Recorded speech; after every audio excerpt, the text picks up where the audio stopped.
Namo Myoho Renge Kyo, Namo Myoho Renge Kyo, Namo Myoho Renge Kyo. Hello, everyone. Welcome. Thank you for being here. Thank you for your practice.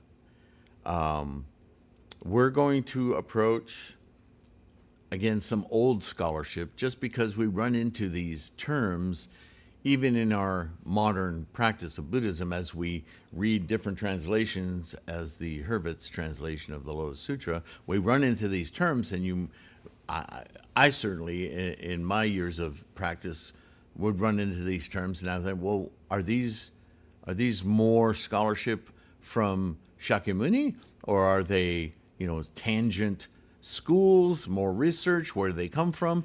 One thing that became apparent rather early on in my study is that much of the terminology in Buddhism refers to teachings that go all the way back to Vedic traditions, which some scholars have found at the end of the last ice age. I mean, almost 12,000 years ago, right?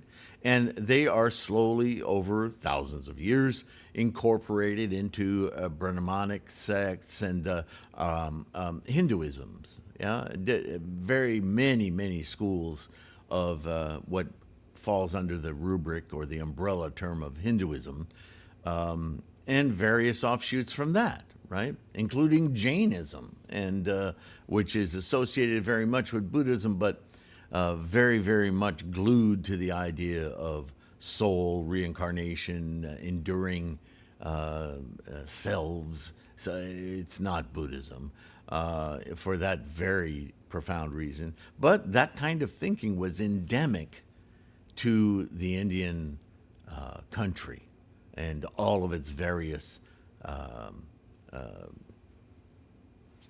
provinces, state. I don't know.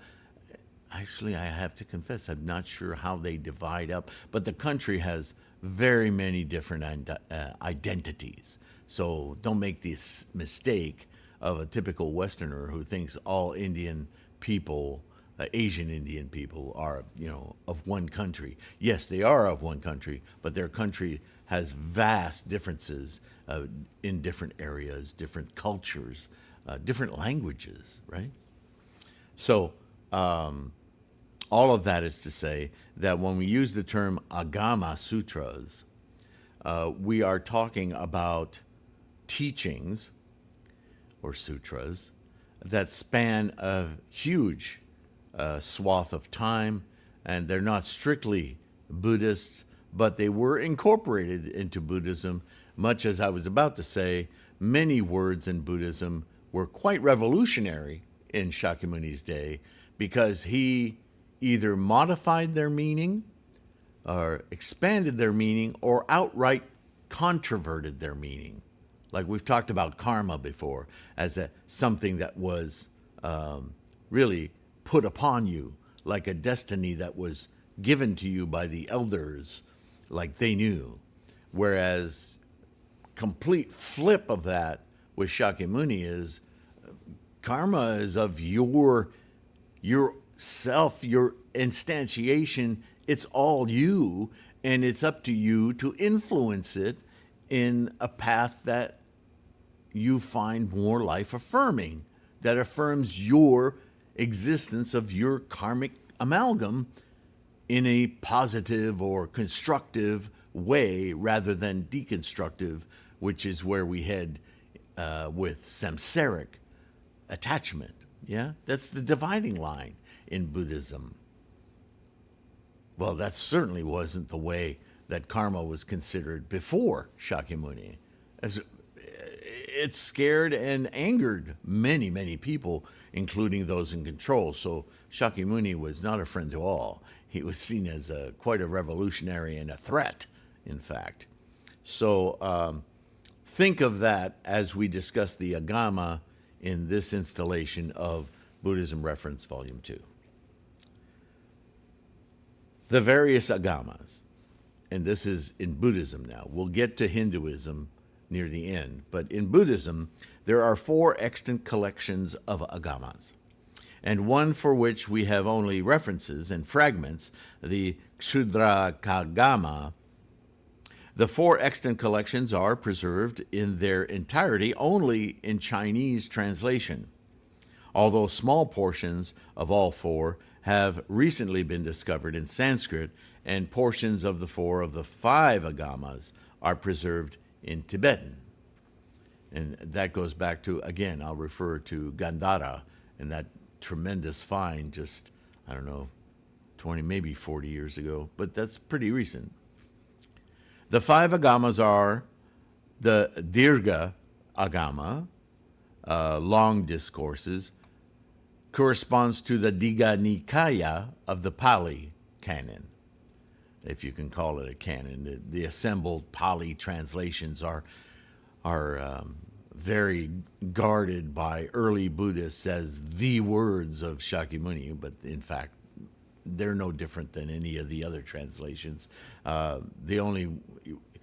If you wanted to go back in a time machine and talk to Ananda or other monks who were alive at the time of Shakyamuni or directly thereafter, you would be hearing their memorization of the words of Shakyamuni, because it was an oral tradition, right?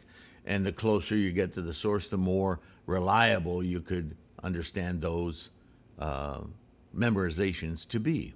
But the actual writing down of those memorizations and any scholarship around them didn't happen till hundreds of years later. So those of you who think the Pali Canon was written by Shakyamuni, get over yourselves. That just didn't happen, okay?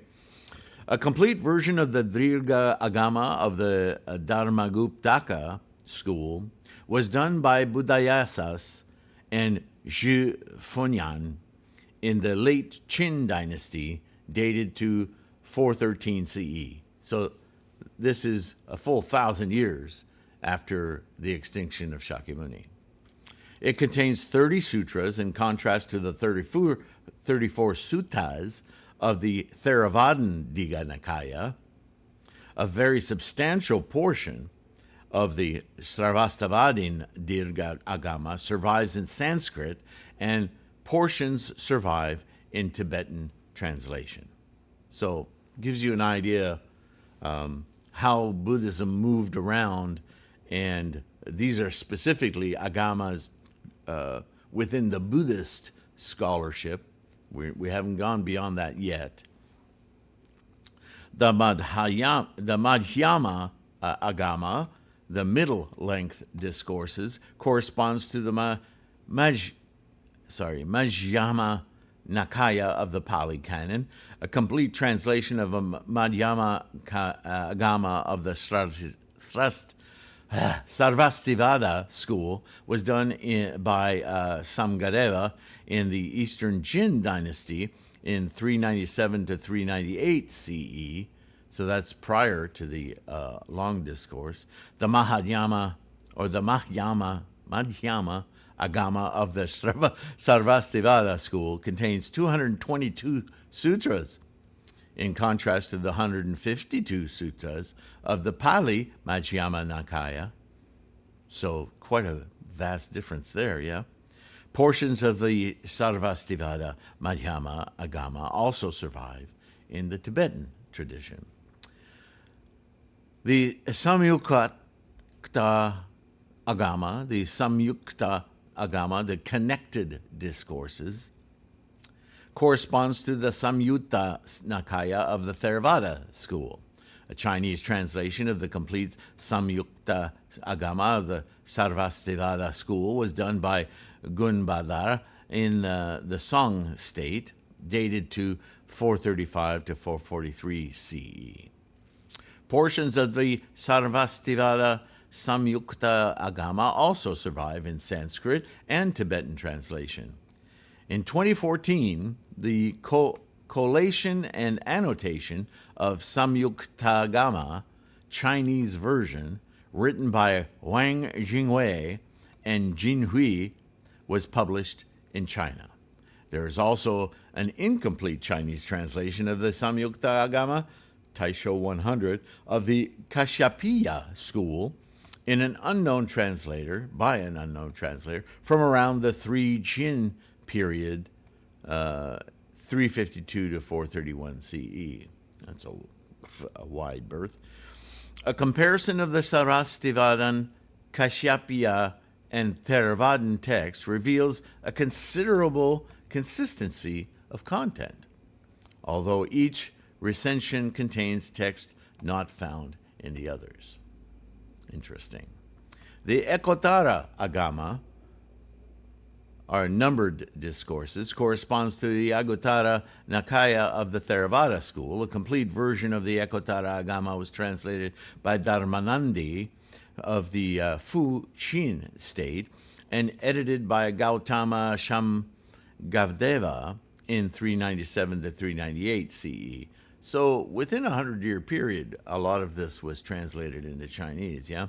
Some believe that it came from the Sarvastivada school, but more recently, the Mahasamgika, there they are again, branch has been proposed as well. According to A.K. Warder, the Ekottara Agama references 250 Pratmoksa rules for monks, which agrees only with the Dharmagupta Vinaya, which is also located in the Chinese Buddhist canon. He also views some of the doctrine as contradicting tenets of the Mahasamgika school, and states that they agree with the Dharmaguptaka views currently known.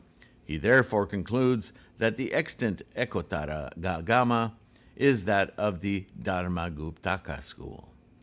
Of the four agamas of the Sanskritic Sutra Pitaka in the Chinese Buddhist canon, it is the one which differs most from the Theravadan version.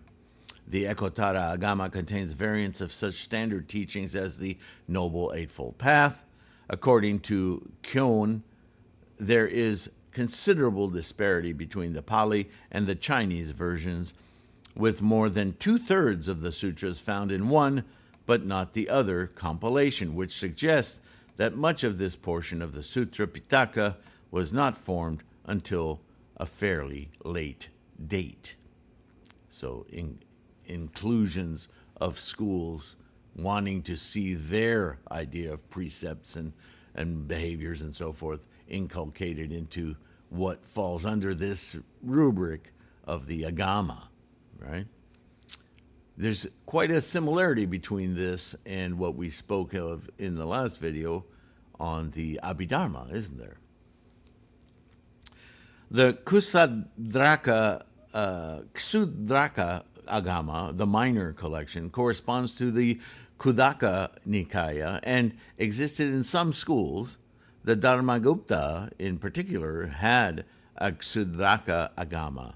The Chinese translation of the Dharmaguptaka Vinaya provides a table of contents for the Dharmaguptaka recension of the Ksudraka Agama, and fragments in Gandhari appear to have been found.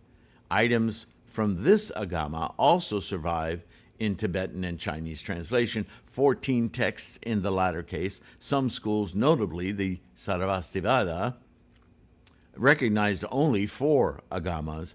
They had a Ksudraka, which they did not consider to be an Agama. Others, including even the Dharmaguptaka, according to some contemporary scholars, preferred to term it as a Ksudraka Pitaka. As with its Pali counterpart, the Ksudraka Agama appears to have been a miscellany and was perhaps never definitely established among many early schools. So some errant scholarship of Buddhism. Now, let's talk about Agama Sutras in Hinduism. The Agamas, are a collection of several tantric literature and scriptures of Hindu schools. The term literally means tradition or that which has come down, and the Agama text describe cosmology, epistemology, philosophical doctrines, precepts on meditation and practices, 4 kinds of yoga, mantras, temple construction, deity worship, and ways to attain sixfold desires. These canonical texts are in Tamil and Sanskrit. So you see, the history kind of helps you understand these Agama Sutras were the rule makers, the school makers, precepts for their schools way back from the earliest traditions.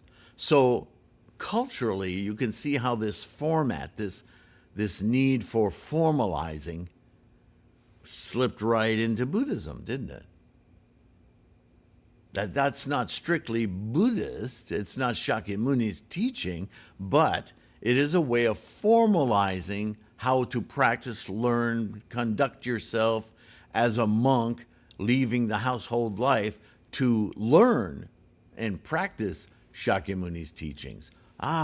So in that respect, you can now review in your mind, the Agama Sutras, they're sutras, but they're not the teaching of Shakyamuni. They're the cultural and organizational framework for learning Shakyamuni's teachings. Now, I know I'll get debate on that, but doesn't that help give you a different perspective? When I first read Agama Sutras, what I didn't hear about those teachings of Shakyamuni. Well, they're not.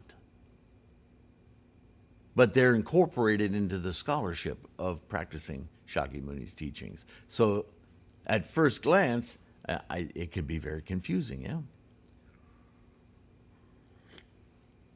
Okay, moving on. The three main branches of Agama texts are Shaiva, Vaishnava, and Shakta. The Agamic traditions are sometimes called Tantrism, although the term Tantra is usually used specifically to refer to Shakta Agamas. The Agama literature is voluminous, it would be, and includes 28 Shaiva Agamas, 64 Shakta Agamas, also called Tantras, and 108 Vaishnava Agamas, also called Pancharatra Samhitas, and numerous Upa Agamas. The origin and chronology of Agamas is unclear. Some are Vedic and others are non-Vedic. Agama traditions include yoga and self-realization concepts. Some include Kundalini yoga, ascetism, and philosophies ranging from Dvaita or dualism to Advaita, monism. Some suggest that these are post-Vedic texts, others as pre-Vedic compositions dating back to over 1100 BCE. Epigraphical and archaeological evidence suggests that Agama texts were in existence about the middle of the first millennium in the Pallava dynasty era. Scholars note that some passages in the Hindu Agama text appear to repudiate the authority of the Vedas, while other passages assert that their precepts reveal the true spirit of the Vedas. The Agama's literary genre may also be found in Shramanic traditions, i.e. Buddhist, Jaina, and so on. Bali Hindu tradition is officially called Agama Hindu Dharma in Indonesia. So that's really all you need to know about Agamas. You can, again, do a deep dive for yourself on that.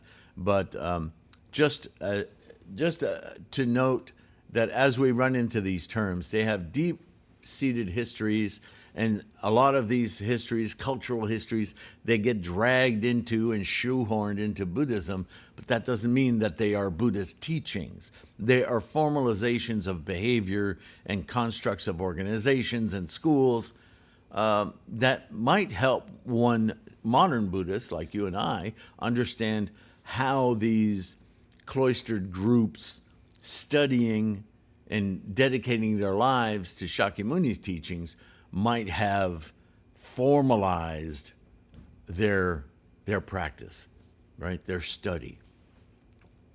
And consequently, how that might influence the splintering off of other schools.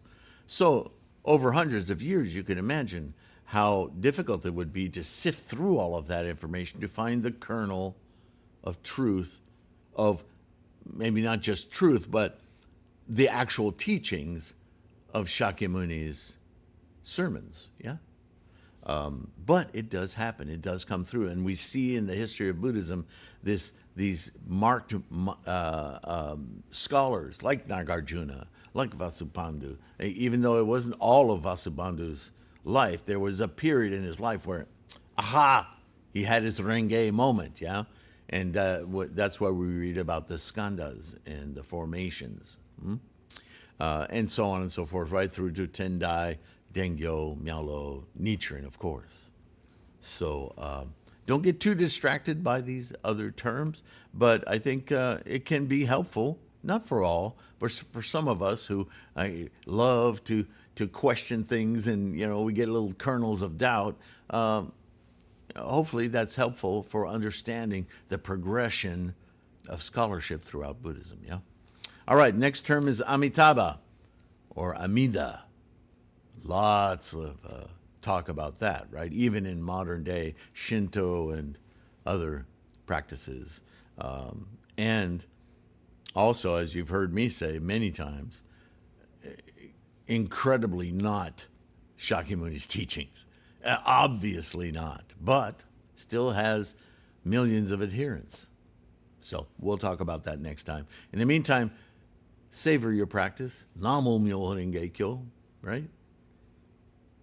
Awaken your Buddha and take care of your health so you can experience it and help others to do so as well.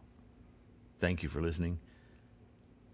All links, as always, in the description so you can use this resource. Don't forget the playlists for this as this grows, this volume 2 of Buddhism Reference, and the other playlists. Don't forget the ebooks, the threefoldlotus.com, all of it. You know where to look. And I will see you in the next one. All right? Bye for now.